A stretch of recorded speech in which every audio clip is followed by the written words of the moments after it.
Filmes em preto e branco naturalmente possuem uma atmosfera conceitual e alternativa, com talvez essa sendo a característica mais facilmente percebida dessas obras para um espectador comum. Talvez pela tentativa de se aproximarem a essa estética conceitual ou para se portarem como uma obra mais melancólica, é fato que o recurso funciona muito bem para chamar a atenção de espectadores menos atentos, que tendem a se prender a esse detalhe e caírem no conto de uma obra conceitual, e portanto, difícil de ser entendida.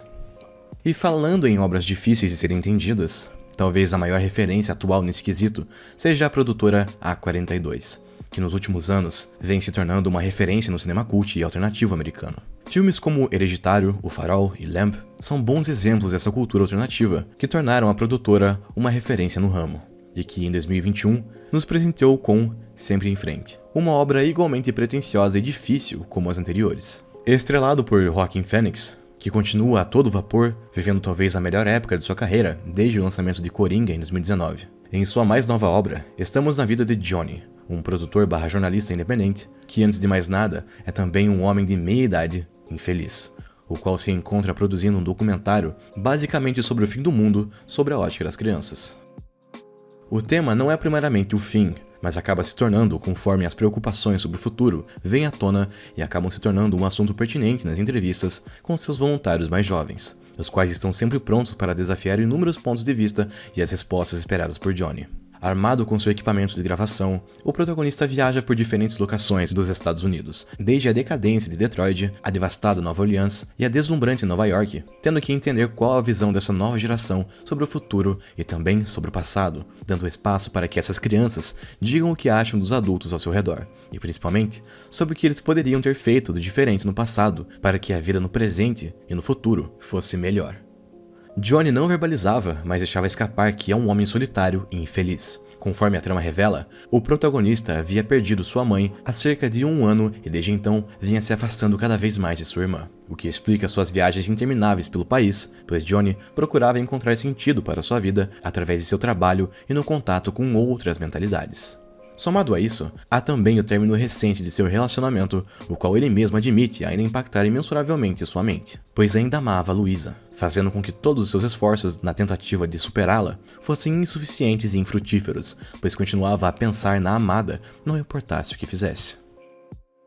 Em um dos esforços conscientes que promove para tentar se reaproximar de Viv, Johnny acaba se voluntariando para ficar responsável por Jesse, seu sobrinho, enquanto ela viaja até Oakland, para tentar ajudar o seu ex-marido em uma crise psicológica e intermediar a sua entrada em uma clínica psiquiátrica.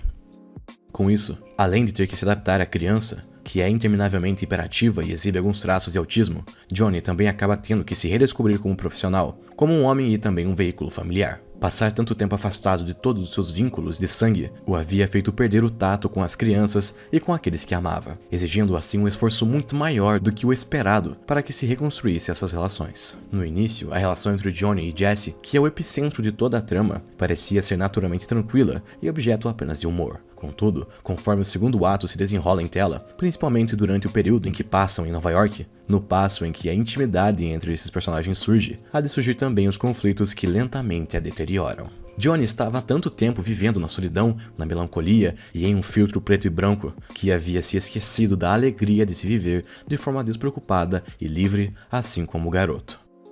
Estar com Jesse se mostrava como uma decisão constante, porque desafiava a visão de mundo cada vez mais cínica do protagonista, que apesar de tentar se portar como um homem aberto para novas ideias e receptível para a alegria, não conseguia mais esconder a tristeza e o colapso cada vez mais evidente em sua vida, causados pela sensação de eventos traumáticos que haviam lhe ocorrido no passado recente. No passado, um ponto de conflito constante entre Johnny e sua irmã era que, enquanto ele era idealista e sempre bondoso, ela agia por um viés mais realista e prático. Por conta disso, no presente da trama, enquanto conversam pelo telefone, ele admite alguns dos sentimentos que nutre em relação a seu filho, e ela acredita que será julgada e odiada por seu irmão, quando na verdade, Johnny apenas declara que entende o cansaço e os sonhos de fuga de Viv, pois ao conviver com o garoto por alguns dias e experienciar essa responsabilidade, passa a compreender o sentimento, ao contrário do que as lembranças dela a faziam acreditar.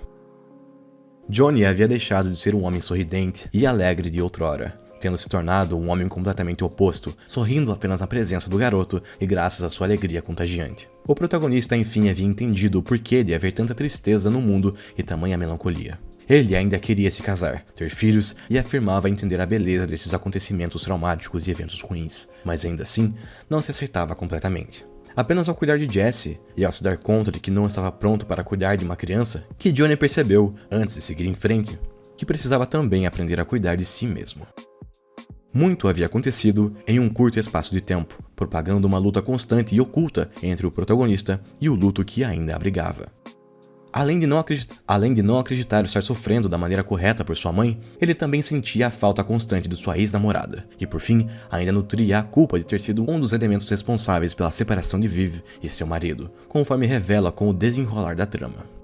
Em sua cabeça, ele só estava tentando ajudar, mas havia sido responsável pela separação do casal, que agora sofria para manter a saúde mental em dia e um ambiente propício para o desenvolvimento de Jesse, que apesar de ser só uma criança, percebia as falhas de seu pai, mas ainda assim nutria os desejos idealistas de que eles voltassem a ficar juntos e assim pudessem ser uma família feliz. Um sonho no qual Johnny e a sua interferência simplesmente não havia lugar para sobreviver.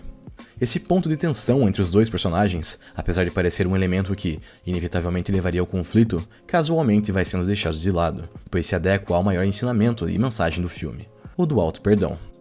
De longe, a maior habilidade de Jesse era perceber e apontar o que havia de errado no comportamento de seu tio, sempre sendo responsável pelas perguntas mais espinhosas e nocivas imagináveis para o emocional de Johnny, que precisava pensar e respirar fundo antes de responder a cada uma delas. Solitário, solteiro e sempre viajando pelo país, o trabalho de Johnny havia se tornado uma forma de tentar reencontrar a esperança na vida e na humanidade, quando ele mesmo já havia perdido. As crianças diziam que estavam preocupadas com o futuro e culpavam os adultos pelos males que ocorriam soltos no mundo, e Johnny sabia ser também, em menor escala, responsável por tudo isso, pois nunca havia sido um tio e um familiar bom o suficiente. Segundo o próprio verbaliza, suas intenções com aquele projeto era dar voz para aquelas crianças, para que elas pudessem se sentir como protagonistas de alguma coisa em meio a uma imensidão de identidades e problemas. Ao fazer isso, Johnny esperava se redimir por nunca ter sido um familiar bom o suficiente para as pessoas que amava, além de também tentar aprender com aquelas crianças como colocar as suas emoções para fora, enquanto ele nem mesmo era capaz de fazer isso, sendo necessário ler em seu celular uma guia para pedir perdão para seu sobrinho e dizer como ele se sentia. Outrora um homem infeliz, quieto e melancólico, foi apenas através da presença de uma criança como Jesse que Johnny aprendeu a ser uma criança novamente, aprendendo a enxergar o mundo sob uma ótica colorida, a qual não traduzia tudo em desesperança e vazio. Entrevistar todas aquelas crianças havia sido tão valioso não somente para entender o que sentiam e proporcionar o seu momento de protagonista, mas também para o fazer perceber que suas dores não eram exclusivas e nem tão relevantes assim. Ao lidar diariamente com Jesse, Johnny percebeu que estar mal todos os dias não fazia qualquer sentido, mas que ainda assim não havia problema algum nisso. Estava tudo bem em estar de mal com a vida, estar desequilibrado e sem esperanças, fugindo de todas as suas responsabilidades e relacionamentos como havia feito. Entender e admitir esse fato era o primeiro passo para mudar isso, e compreender como as coisas poderiam ser diferentes caso ele quisesse. Se quisesse ser a mudança de atitude que as crianças às quais entrevistou tanto clamavam, Johnny precisava começar a agir de imediato, e honrando as suas responsabilidades, e aprendendo a lidar com Jesse, e ser novamente um bom familiar, foi como compreendeu que sempre é possível encontrar esperança e amor. Basta que procuremos o suficiente dentro de nós mesmos e naqueles que estão ao redor.